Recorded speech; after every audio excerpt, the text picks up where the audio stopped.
What if your emotions aren't the problem, but actually trying to guide you? I've been learning something over the past couple years that I like to call emotional alchemy.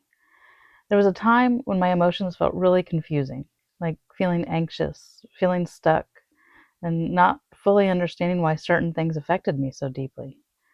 And my first instinct was usually to avoid it, distract myself, push it away, or try to fix it as quickly as possible. But then I started doing something different. Instead of running from those feelings, I started sitting with them, getting curious, asking, what is this actually trying to show me? I realized my emotions weren't random. They were pointing to something deeper, a belief, a pattern, an unmet need, something I hadn't fully seen yet. And when I actually took the time to understand them, they started to change. Not because I forced them to, but because I listened. And over time, I started noticing that even the emotions that felt the most uncomfortable could be transformed. Like feeling anxious. Instead of seeing it as something wrong with me, I started seeing it as a signal that something in my life needed to change or evolve.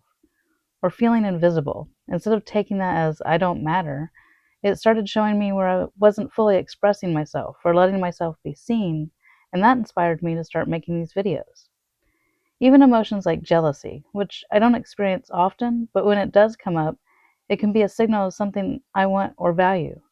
Instead of judging it, it can shift into admiration or even inspiration to go after what I want in life.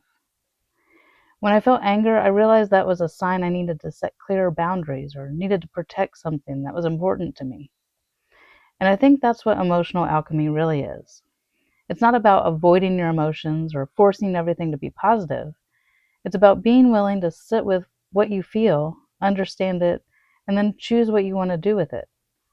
I also want to say this is a skill that anyone can develop. But just like any skill, it's not always easy at first. But the more you practice it, the better you get at it, and eventually it starts to become second nature. I really appreciate you taking a couple minutes to hang out with me and think about this. I'm curious, what do you think? Have you ever been able to shift an emotion into something different once you understand it a little more? And if you enjoy these kinds of reflections about psychology and how the mind works, feel free to like the video and subscribe for more conversations like this. I'm really glad you're here, and I hope you have a wonderful day.